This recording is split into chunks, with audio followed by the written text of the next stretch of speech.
Part of that is because you've grown. Part of it is because that artwork is good enough that it's got layers and layers of meaning in it that reveal themselves over time. So it's a great experience to live with art in your own house. I can't emphasize that enough, and I'm not saying it. You never have to come to my gallery and buy a piece. You know, I'm not saying that because that's the business I'm in, and maybe I'm saying it because I'm an artist too, and I know that I think that that's an important thing for everybody's life. But as for investment, yeah, I think that. I mean, having said that, I think the investment, it'll happen. I mean, most of the artists that we show right now, the prices on their pieces, if I've been showing them for 5 years, their prices are a little higher than they were 5 years ago. Sometimes a lot higher.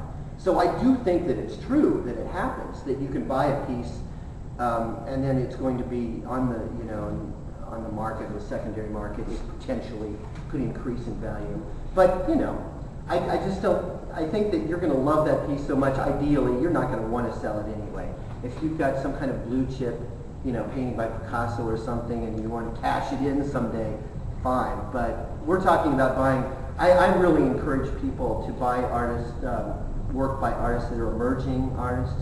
Their careers are beginning, or maybe they're mid-career, they've been getting reviews and they've been getting a lot of shows.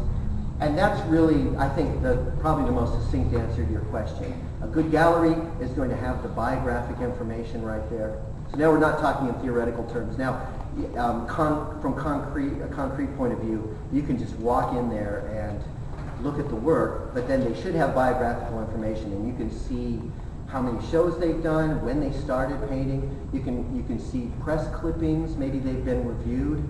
It's not necessary, but you can kind of sense the trajectory of where their career is going and if they're in it for the long haul. And if they're in it for the long haul, then I think that's great. Because when you buy a painting from somebody, you're participating in that artist's career. And that's really, I think, a key component that a lot of people forget or don't think about.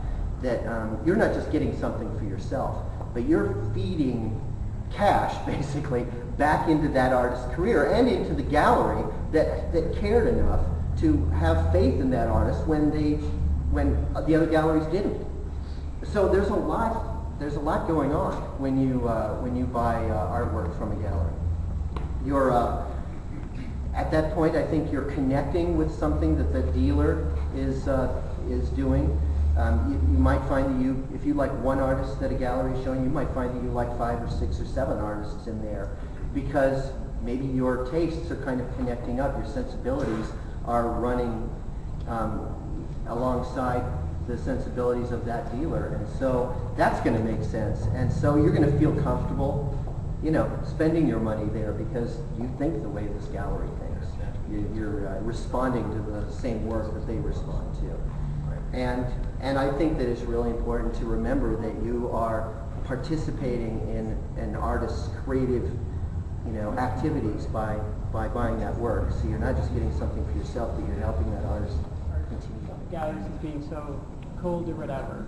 And, you know, my perception of that is because artists are weird people, and, you know, and they have some peculiar perception of the world, and they're very fundamentally introverted, and they, you know, I mean, this is like my, so that I have to buy their art.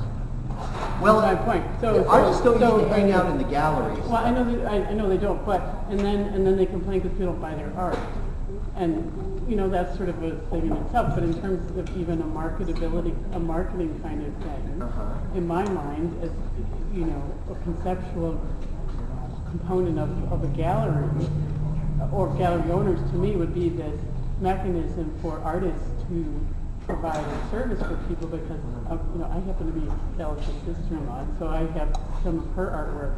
Okay. And to me, when I see her artwork as being incredibly functional, whether it's portraiture or other things, it speaks to me in certain kinds of ways. But I would never know that if I didn't happen to be her sister-in-law. It's something I never would have explored. I never would have thought that, you know, to me, the goal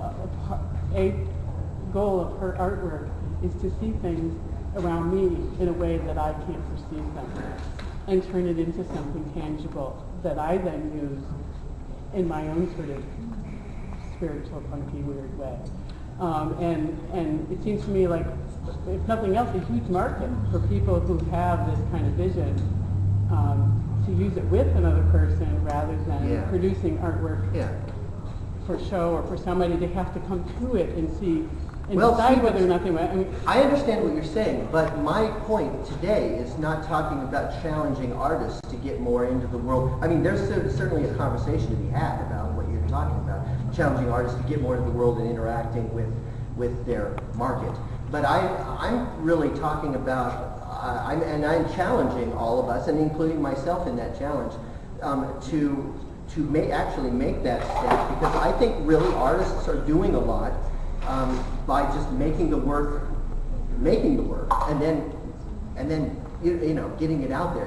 Being somebody who's close to an artist and having them in the family, you know how hard it is to get the work out in front of people, and then you have to endure people just kind of walking by, and I don't blame audiences for that. I just think it's because we don't have the opportunity to really know how to look at art. You know, I mean, art education is being cut out of schools, and we're not taught to look at art the way we're taught to listen to music, or you know, or watch theater or any other art form. I really think that it's kind of it's not talked about in the same way, and so today especially, when I'm trying to encourage people to really come more than halfway even, and to start engaging artwork in a way that where we're thinking about it as something more than decoration on the walls, as we're trying to get through that room to get to the theater down the hall or something like that. You know, where and that's the challenge that every visual artist has,